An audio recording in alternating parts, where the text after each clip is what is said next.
तस्यति सिंधुर्नुदे वित्तार पंकज स्मरणं वा कर्मणि भतमसाम्रा सिन्नासुत्वेदिना या कुंदें दुच्चारार्धवदया शुभ्रवस्त्रामृताय वीणावरदण्डमल्लिकचरा या श्वेत पद्मासनाय कम्माच्युत शंकर पूर्ति विजये सदा वन्दिता समं पातु सरस्वती भगवती से जगपा मुखं करोति वाचालं पंगुं लङ्घयते गिरियं यत्कृपातं वन्दे परमानन्दं माधवं नारायणं नमस्कृत्य नरं चैव देवी सरस्वती चैव ततो जयमुद्रे वसुदेवसुतं देवं कंश्चानुरमर्दनं देवकी परमानन्दं कृष्णं वन्दे जगद्गुरुं गुरुर्ब्रह्मा गुरुर्विष्णु गुरुर्देवो महेश्वरः गुरु साक्षात् परब्रह्म तस्मै श्री गुरुवे नमः वन्दे श्री ज्ञानदेव तुकाराम पंढरीनाथ भगवान की जय रामचंद्र भगवान की जय राम भक्त हनुमान महाराज की जय श्री रघुनाथाय नमः यानंतर दुसरे दिवसी करोन्या प्रातस्नानासी वंदोन्या महर्षीचे भद्रपीठाचे श्रीराम आला. श्री गणेशाला वंदन करून काल रात्री जो अध्याय संपला त्या कथेला अनुसरूनच ग्रंथकर्ते पुढच्या कथाभागाला सुरुवात करत आहे. अत्यंत गोड अशा प्रकारचं निरूपण आहे.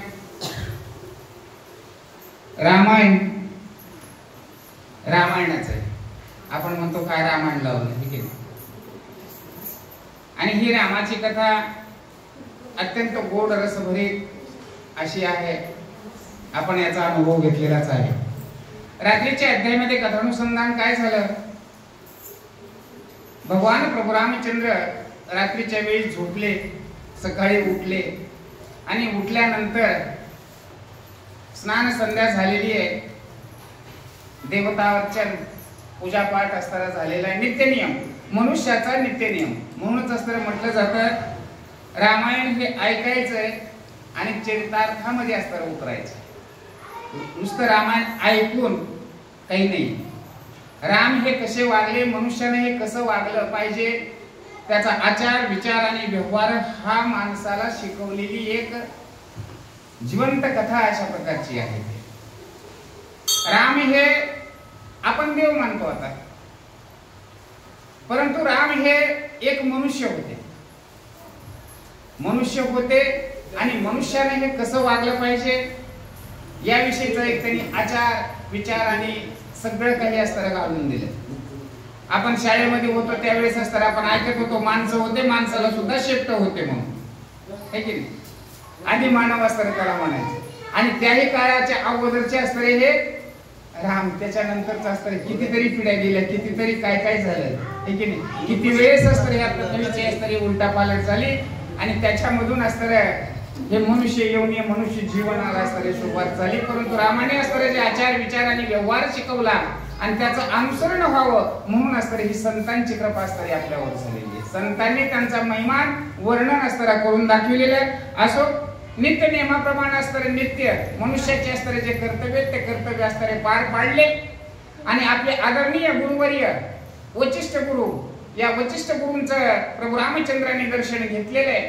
आणि त्यानंतर त्यांचं जे बसण्याचं जे ठिकाण होतं त्या बसण्याच्या आसनावर ठिकाणावर प्रभू रामचंद्र गेलेले आहे. पुंडलिकावर धरून श्री ज्ञानदेव तुकाराम भगवान महाराज की जय. श्री गणेशाय नमः, श्री सरस्वते नमः, श्री श्यामनाथ महाराज की जय.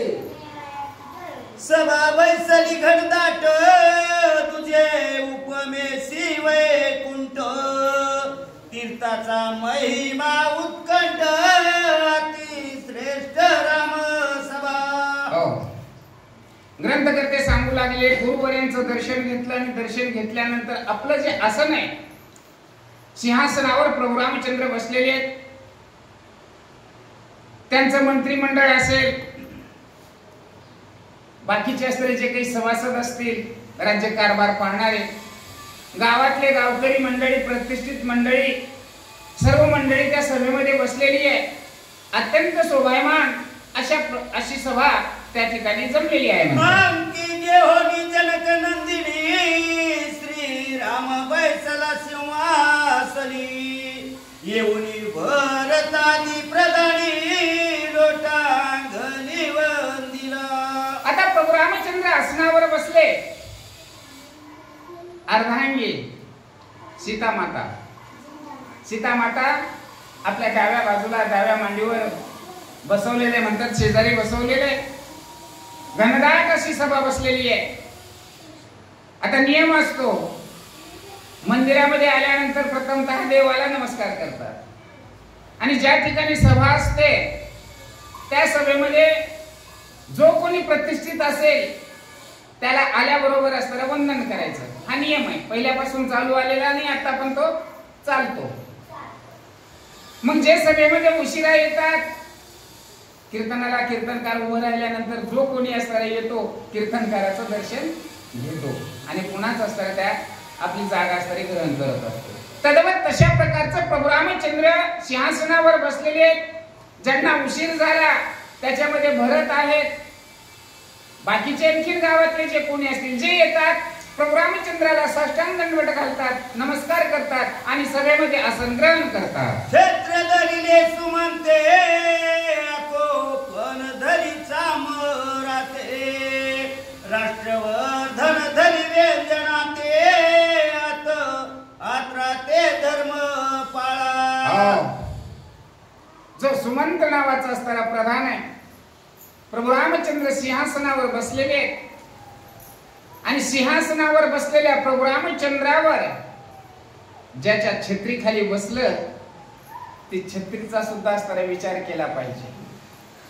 सुमंत, ज्याचा मार्गच असणारा मंगल आहे, ज्याचा मार्गच असणारा सुंदर आहे, ज्याचा आचारच असणारा सुंदर आहे, असा जो सुमंत नावाचा असणारा जो प्रधान आहे. कारण माणसाला मार्गदर्शक हा सुंदर असला पाहिजे आणि मार्गदर्शक जर सुंदर नसेल तर मग आपल्याला रस्ता सुंदर कसा सापडायचा.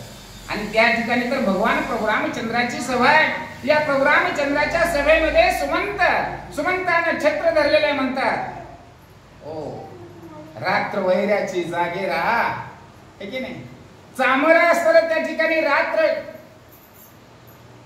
टाकते म्हणतात, म्हणजेच रात्र त्या ठिकाणची संपूर्ण जाती. अज्ञान हे असतं पूर्णपणे असतं, संपूर्ण जात आहे. ज्ञानाचा प्रकाश असतं प्रभू रामचंद्रावर वर्षू लागलेला आहे म्हणतात. रामचंद्र निकड भरत उभा राहे जोडोनी हात, तो युवराजाती विख्यात नम्र विनीत भावार्थी. भगवान प्रभू रामचंद्राचा फोटो आपण पाहतो.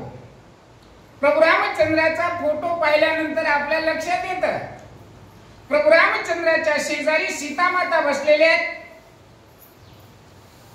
त्याचप्रमाणे त्यांचा अत्यंत आवडीचा सखा भाऊ असणारा जो भरत आहे, ज्या ठिकाणी राम आहे त्या ठिकाणी भरत आहे.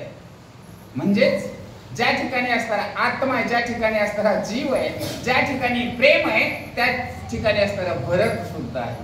भरताचा ओलावा, भरताची असणारी जी भक्ती आहे, भरताची असणारी जी श्रद्धा आहे, तेच असणारे त्या चित्रामधून सुद्धा आपल्याला फोटो मधून सुद्धा प्रदर्शित होतं किंवा दिसतं म्हणतात. हाती धरोणी धनुष्यबाण सव्य भागी लक्ष्मण, उभा राहोनी विचक्षण श्री रामचरण लक्षित. भगवान प्रभू रामचंद्र सिंहासनावर बसलेले सीता माता जोडीला आणि उजव्या बाजूला त्यांचा आवडता प्रधान भरत आहे. भरताच्याच शेजारी लक्ष्मण आपल्या हातामध्ये धनुष्यबाण घेऊन असताना उभा आहे म्हणतात. शत्रुघ्न आणि सेनानी वेत्र निज हस्ते धरुणी, उभे राहिले रघुनंदनी लक्ष ठेवोनी निज चित्ते. लक्ष ठेवून निज चित्ते उभे राहिले कोण? शत्रुघ्न जो आहे म्हणतात. आणि आणखीन त्यांचे आपसमधले जे निकटवर्तीय आहेत ते सुद्धा प्रभू रामचंद्रापाशी उभे राहिलेले आहेत. उभे राहिले म्हणजे फॉर्मॅलिटी पूर्ण करत नाहीयेत, आहे की नाही. आपलं जे लक्ष आहे, आपलं जे ध्यान आहे, भगवंताच्या पायावर असतं लक्ष आपलं केंद्रित करून शत्रुघ्न देखील उभा राहिलेला म्हणतात. सुग्रीवादी विभीषण उभे राहिले कर जोडून, सन्मुख ते वायुनंदन, जीव लग्न पूर्ण श्रीरामाचा. जीव लग्न परम कोण? हनुमानजी. सुग्रीव आहेत, बाकीचे वानर पण आहेत, सर्वच जण असतरे हात जोडून प्रभू रामचंद्राच्या बाजूला असतरे उभे राहिलेले. त्याचप्रमाणे त्यांचा सखा जीवलग कोण असेल तर हनुमानजी. हनुमानजी सुद्धा असतरे प्रभू रामचंद्राच्या पायापाशी हात जोडून आणि बसलेले आहे. वेद भवनिया भाट वर्णित श्री रामा प्रताप श्रेष्ठ, साई शास्त्रे घडघडट स्तुती उद्भट. ग्रंथकर्त्यांनी प्रभू रामचंद्राच्या सभेचं वर्णन करत असताना आपल्याकडे एखादा इतिहासकार किंवा ज्याने काही घडवलं, जे जनतेचं असणारे आराध्य आहे, ज्यानं जनतेसाठी असणारे काहीतरी केलेलं आहे की नाही. एखादा नेता असतो, ज्याप्रमाणे छत्रपती शिवाजी महाराज सगळ्यांसाठीच असणारे त्यांनी काही केलं म्हणून छत्रपती शिवाजी महाराजांचे पोवाडे शाहीर गातात. पण भगवंताचे पोवाडे भाट त्यांना म्हटलं जातं. जे वेद ते वेद प्रभू रामचंद्राचं असणारं गुणगानाचे पोवाडे गाऊ लागलेले आहेत.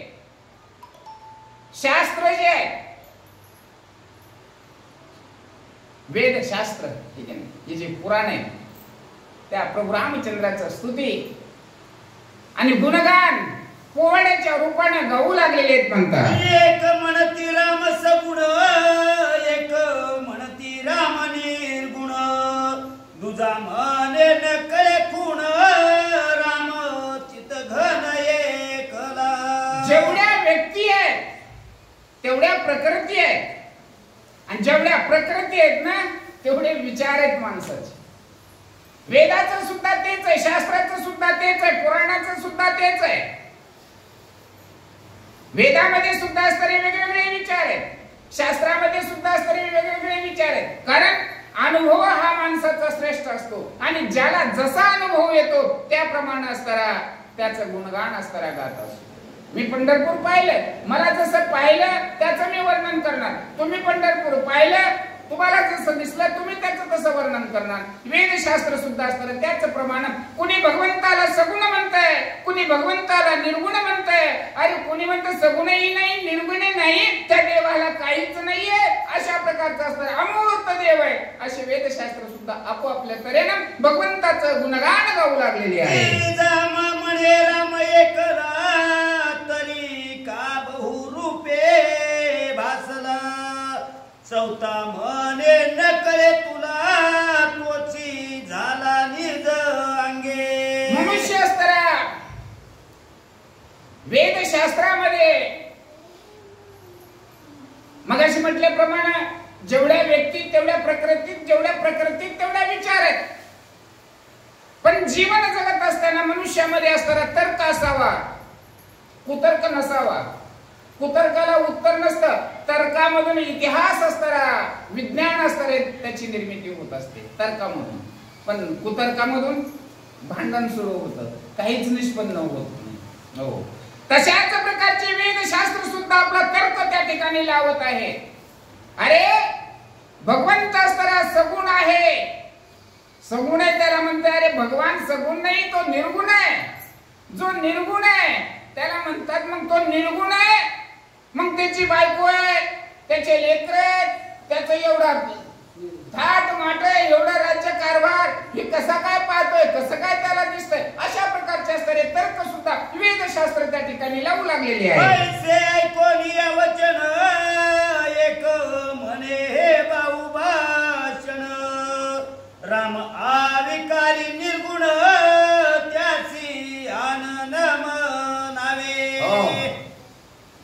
याने ज्याचा तर्क ऐकला या तर्काला दुसरा तर्क असताना त्या ठिकाणी उत्तर देतो, अरे तू जे म्हणतोस त्याच्या म्हणण्यामध्ये असताना काही तथ्य नाहीये.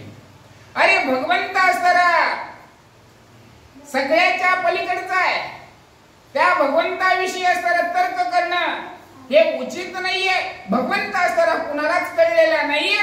त्या भगवंताच्या असणारे जे काही रूप आहेत किंवा त्याचे जे गुण आहेत असीमित आहेत, त्याच्यावर असताना काही सुद्धा असताना तर्क लावू शकत नाही. अशा प्रकारचं एकमेकाचं वचन एकमेकाचे शब्द हे वेदशास्त्र असतं खोडत असतात. रामे विश्वभास केला मी मानूया बोला, परी रामची विश्व झाला या बोला न मानू. आता एकाने तर्क मानला हे जे विश्व आहे हे ईश्वर भगवंताने निर्माण केलेलं आहे. पण दुसऱ्याने असताना त्या ठिकाणी तर्क दिला, तुम्ही जे म्हणता हे मला असताना पटत नाही.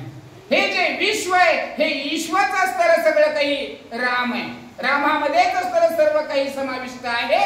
रामाशिवाय असताना दुसरं काहीच नाहीये. त्याने एक भास एक भ्रम निर्माण केलेला आहे. ही माझं ती माझं ती माझं माझं माझं माझं माझं ह्याच्यामध्येच तो खपला आहे की नाही. पण त्याने तर्क दिला हे कुणाचंच काही नाहीये, सगळं काही सर्वस्व जो काही असेल तो भगवंत आहे. भगवंताशिवाय असताना काहीच असताना पूर्ण होत नाहीये, सगळं काही असताना अपूर्ण आहे. पूर्ण जर काय असेल तर तो भगवंत आहे, भगवंताशिवाय असताना सर्व काही अपूर्ण आहे. गारुडी युक्त मंत्र कळा करोनी वादीचा सर्प केला, की गारुडी सर्प झाला म्हणता जनाला. या ठिकाणी वेदशास्त्र सुद्धा एकमेकाचं म्हणणं असतं खोडून काढतात. आपलं म्हणणं असतं किती सत्य आहे किंवा त्याला कशा प्रकारचं असतं दृष्टांत बसू शकतात याविषयीचे उदाहरणं असतात त्या ठिकाणी देऊन सांगतात. एखादा जादूगार असतो गारुडी, गारुडी असताना एखादी दोरी टाकतो, नजर बंद करतो दुसऱ्याची, काहीतरी मंत्र म्हणतो, दोरी असते पण दोरीचा तो साफ करून दाखवतो हे की नाही. मग तो केलेला मंत्राचा प्रयोग आहे का तो गारुडीच असताना साप आहे, याच्यामधला तर्क असताना कुणाला कळणार आहे. मंत्रामध्ये शक्ती आहे का त्या गारुड्यामध्ये असताना ती ताकद आहे, याचा तर्क असताना कुणाला सुद्धा कळत नाही. म्हणतात तद्वत तशा प्रकारचा असताना हा भगवंत आहे, या भगवंताविषयी असताना काहीतरी विचार मांडणं हे उचित नाहीये असं काही वेदशास्त्रांचं. घट कुलाले निर्मिला का कुलालीचा घट झाला, तैसा रामे प्रपंच रचिला की राम. दुसरा दृष्टांत दुसरं उदाहरण देऊन असताना दुसरा वेद असताना शास्त्र असताना त्या ठिकाणी बोलतात. कुंभार असतो, कुंभार गाडग माठ असताना बनवतो. कुंभारानं माठ बनवला का माठाने कुंभार बनवला, तद्वत तशा प्रकारचं असताना भगवंतासाठी असताना हा दृष्टांत आहे. ही जेवढी काही सृष्टी आहे ही सृष्टी भगवंताने बनवली का सृष्टीने भगवंत बनवला, याला जसा काही असताना कुठला तर्क मिळत नाही. काय ते म्हणतात ना, मुर्गी अगोदर का अंडा, अंड्यापासून मुर्गी का मुर्गीपासून अंडा, अगोदर कोण सांगा. तद्वत तशा प्रकारचं असतं भगवंताविषयी असणारे तर्क वितर्क करणं हे उचित नाहीये. जो आहे जसा आहे तसा तो आहे म्हणतात. माये देवनी जीवन स्वय वाढविले उपवन, की तो झाला आपण असे सांगून दमज द्यावे. मला तुम्ही हे सांगा, दुसरं शास्त्र असताना त्या ठिकाणी बोलतं एखादा माळी आहे, माळी असताना आपल्या शेतीमध्ये असताना काही लावतो है की नाही, पीक असताना काही लावतो. मग त्या पिकाला असताना तो पाणी देतो, लहान लहान रोपटे जे असतात पाणी देतो, त्याचं सिंचन करतो, त्या रोपांना झाडांना असताना तो मोठा करतो. मग त्या माळ्यानं त्या ह्याला झोपलंय का स्वतःच असताना तो बाग बगीचा झालाय. तशा प्रकारचं भगवंत असताना ही सगळी सृष्टी आहे किंवा सृष्टी असताना भगवंत आहे. याच्यातलं असतं काय, ह्याच्यावर काय तुम्ही तर्क देणार, असे काही प्रश्न असतात वेदशास्त्र एकमेकाला असतात विचारू लागले. तुम्हाची नाही पूर्ण ज्ञान व्रथा बोलाचे वल्गण निर्गुणा ते मनस गुण राम भाऊ भूषण. आता दुसरा एक वेद कुठला आणि दुसरा वेद असताना त्या ठिकाणी बोलतो अरे विनाकारण असताना तुम्ही काय बिगर कामाची असताना बडबड करायला लागला. अरे भगवंत असताना सगुण आहे का निर्गुण आहे. अगर भगवंत असताना तो निर्गुण आहे तो दिसतो आणि भगवंतामध्ये असताना सगुण जर म्हणावं तर तो दिसतोय. मग निर्गुण तो असताना कसं काय असू शकणार आहे, तो नाही असं कसं काय आपण म्हणू शकणार आहे. हे तुम्ही असताना विनाकारणच असतं, तुम्हाला काही ज्ञान नाही, तुम्हाला काही समजत नाही याच्यामधलं असं दुसरं शास्त्र असतं. शास्त्र त्याचा तर्क असताना फोडतो म्हणतो. राम विकारी निर्मळ राम निरंजन निश्चळ रामनी धर्म निष्फळ लगे मळ तयासी. आता दुसरं शास्त्र असताना त्या ठिकाणी बोलतं पहिल्या शास्त्राचं असताना तो तर्क फोडून टाकतो आणि ते आपलं म्हणणं असताना त्या ठिकाणी मानतो की भगवंत असताना निराकारी, त्याला काही आकार नाही उकार नाही काही नाही, तो हालत नाही चालत नाही बोलत नाही डुलत नाही काहीही करीत नाही, तो असताना आपल्या जागेवर असताना कायमचा स्थिर आहे. अशा प्रकारची असणारी त्या भगवंताची व्याख्या वेगवेगळ्या शास्त्र आपापल्या परीने असणारे करू लागले. राम परम ज्योती अमळ राम परम धाम स्वज्वळ राम द्वियानंद केवळ लगे मळ तयासी. आणि दुसरं शास्त्र असतं या अगोदरच्यांचं म्हणणं असतं आता खोडून काढतं. ते काय म्हणतं, निराकारी अशा प्रकारचं असतं भगवंत आहे, त्याला काही कुठला आकार नाही, परंतु एक दिव्य अशा प्रकारचे असतं की ज्योत आहे, ते दिसतही नाहीये कुणाला असतं, पण सगळ्या सृष्टीमध्ये असतं ते आपला स्वतःचा असताना संचार करते, सगळ्या सृष्टीमध्ये असतं ते वास्तव्याला आहे. हो, आणि ते मळतही नाही, ते घाणी होत नाही आणि ते संपत्तीही नाही, अशा प्रकारचा अविनाशी असणारा तो भगवंत आहे म्हणतात. आणि सतत असणारा प्रज्वलित सतत असणारा तो जिवंत राहतो म्हणतात. अजरामर अशा प्रकारचं असतं त्याचं एक पीठ आहे म्हणतात. राम रूप त्याखिल राम परमानंद बळ राम अनामा गोत्र चरण लगे मळ तयासी. अमंगळ अशा प्रकारचा त्याला मळ असताना कुठलाच लागत नाही आणि परमोच्च अशा प्रकारचा असताना परमानंद देणारा असताना तो परमेश्वर आहे, भगवंत आहे. कारण त्याच्यामध्ये असताना कुठल्या काही आशापासच नाही, काही कमवायचंय खायला काही मागायचंय का काय, हमेशा असताना सदोदित प्रसन्न चित्तानं असताना खुश हो आनंदित सदोदित अशा प्रकारचा असताना निर्मळ तो भगवंत राहतो. रामा द्वियानंद गण तोची अंगे झाला जन ऐसे म्हणता अवघे जन मज आनंद घन, त्याच्यापाशी असताना द्वैतच नाहीये. भक्त तो देव, देव तो भक्त, काहीच असतं द्वैत त्याच्यामध्ये नाहीच आहे आणि हमेशा असतं परमोच्च परमानंदामध्ये असताना राहणारा आणि त्याच्या आनंदामधूनच असताना त्याने ही सृष्टी निर्माण केलेली आहे म्हणतात. ऐसी ऐकोनी वंदिती गर्जना उठीला वेदांती मने एक डोळा जगती डोळस त्या प्रती नमनावे. आणि असं ज्या वेदाचं म्हणणं आहे अशा वेदांना असताना जो काही तर्क मांडला म्हणतात, हा तर्क असताना आता सर्वांना पटलेला आहे आणि सर्वांनी असताना भगवंताच्या नावाचा असताना जयघोष केला आणि याची देही याच डोळा भगवंताला असताना साक्षात असताना भगवंताचं दर्शन घेऊया. हो, अविनाशी कधीही न संपणार परमोच्च अशा प्रकारचा असणारा परमानंद असणारा आणि याचं डोळे भरून असणारं दर्शन सगळे जण असणारं त्या ठिकाणी करू लागले. निर्गुण मनसी श्रीराम ते साधुनी नाना दृष्टाता ते त्या दृष्टांचे कारण येते न दिसे माते जाण. आता या ठिकाणी दुसरा एक वेद उठला आणि हा आतापर्यंत तर सगळ्यांनी जय जयकार केला. तुमचं म्हणणं बरोबर आहे म्हणून ज्यांना पटला विचार त्यांनी जय जयकार केला. आता ज्यांना पटला नाही ते वेग मध्येच उठला अरे म्हणले तुम्ही असं जर अद्वैत भगवंत परमोच्च पदाला असताना तो गेलेला हे तुझं जे काही म्हणणं आहे ते मला काही पटलेलं नाही म्हणतात. आता स्वतःचा तर्क असणारा काय आहे, काय वेद असणारा त्या ठिकाणी सांगतो म्हणतात.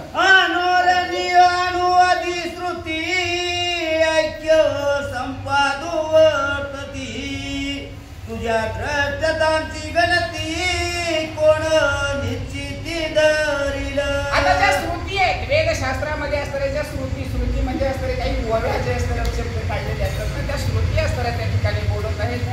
तुम्ही असणाऱ्या भगवंताचं वर्णन करत असताना विविध प्रकारचे दृष्टांत उदाहरणं असणारं तुम्ही देता म्हणतात. मग हे दृष्टांत उदाहरणं असणाऱ्या अद्वैतपणाचे असणारे त्यांना दृष्टांत देता उदाहरणं देता हे तुम्ही कुठून आणले, तुम्हाला हे कसे काय माहिती झाले, तुम्हाला त्याच्याविषयी असणारी कल्पना कशी काय सुचली, असे काही प्रश्न असतात त्या ठिकाणी हे वेदशास्त्र एकमेकाला विचारू लागले. मनसी कुलाल नहे गट परी हे बोलाची वट वट व्यर्थ युक्तीची खटपट अंत नित्य नामा. आता दुसरी जी श्रुती आहे ती श्रुती असणारी बोलते तुम्ही जे दृष्टांत दिला जो कुंभार आहे तो कुंभार असणारा गाडगा नाही, घागर नाहीये. पण हे तुझं जे म्हणणं आहे ते म्हणणं असणारं कसं आहे, उगच असणारी शब्दाची असणारी मांडामांडी केलेली, काहीतरी असणारं बोलायचं म्हणून बोलायचं आहे की नाही. कुंभार हा गाडगा नाही, मग गाडगा कुंभार, कुंभार गाडगा नाही का, गाडगा कुंभार का अगोदर कोण, गाडगा अगोदर का कुंभार अगोदर, ही नुसती शब्दाची असणारी केलेली खटपट आहे. उगा असणारी शब्दाची असणारी केलेली बनवा बनवा असे बनवा बनवीचे शब्द काही कामाचे नाही आहेत अशी दुसरी श्रुती असणारी त्या ठिकाणी. जाती कुलाल मनोनी घटतेचा केला तैसा श्रीराम वेगळा प्रपंच झाला का. आता ह्या श्रुतीने तर काय म्हणला, हे जे देह बनला हे देह असणारा कसा पंचतत्वापासून असणारा बनला. देह असणारा कशाचा आहे, मातीपासूनच असणारा मातीचाच बनलेला आहे. मग कुंभार असणारा कशाचा बनला, मातीचा बनला. गाडगा कशाचं बनलं, मातीचंच बनलं. मग दोन्ही मध्ये असणारा काही फरक आहे. तशा प्रकारचा असणारा हा जो भगवंत आहे, भगवंत सुद्धा असणारा सर्व समावेशी आहे. भगवंतापासूनच असणारे सगळ्यांची असणारी काही निर्मिती झालेली, स्वतःचा तर्क असणारा त्या ठिकाणी श्रुती आणि देऊ लागलेली. श्रीराम निर्विकार ते काय होत कर यांचा केला विश्वकर हे साचार सांगावे. काय आता विश्वाकार भगवंत असणारा साकार नाही असं जर म्हणतोस तर मग तो दिसतो कसा काय. मग ही सगळी सृष्टी सुद्धा असणारी दिसतेच ना. मग तो जर साकार आहे, साकार नाहीये, मग हे दिसतात का, ही सृष्टी का निर्माण झाली. मग सृष्टी तरी निराकार राहायला पाहिजे होती ना. मग साकार भगवंत तर भगवंतच असायला पाहिजे. मग हे तुझ्या म्हणण्याला असणारा काही अर्थ नाही असं श्रुती असणारा त्या ठिकाणी आपला तर्क मांडते म्हणतात. आकाश पृथ्वी आप जीवन तेज आदी पंचे जाण केली कशाची घडून मज लागून. तुम्ही असं सांगता ही सृष्टी जसं त्या कुंभाराला सांगितलं कुंभाराचा देह मातीपासून बनला आणि गाडगा सुद्धा मातीपासून बनलं, म्हणजे दोन्ही असणारी एका तत्वामध्ये असणारी मिळेल. मग आग तेज वायू आणि पृथ्वी आकाश हे पंचतत्व जे आहेत हे पंचतत्व असणारे कसे आले, कुठून आले, याची निर्मिती कुणी केली ही तरी मला जरा थोडस सांग ना बाबा.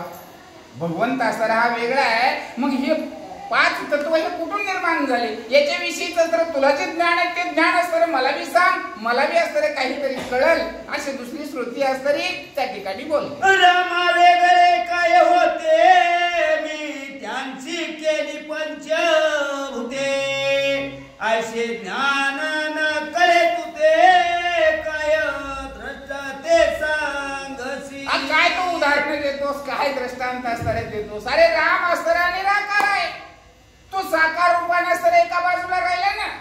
पण रामाला सोडून असणारा जो साकार आहे बाकीच्या ज्या गोष्टी होत्या, कोणत्या गोष्टी होत्या ज्या राहिलेल्या होत्या त्या होत्या आप तेज वायू पृथ्वी आणि आकाश हे पंचतत्व असणारे होते. मग याच्यातलं तुला ज्ञान नाही, मग माझ्यापाशी एवढी विनाकारण कशाला बडबड करायला लागला. अरे राम आणि ते वेगळे वेगळे असं कोण दुसरी श्रुती असणार त्याचं म्हणणं असणार खोडून काढतीये. 73 आहे, 73 आहे, 28 पूर्ण झाले. हा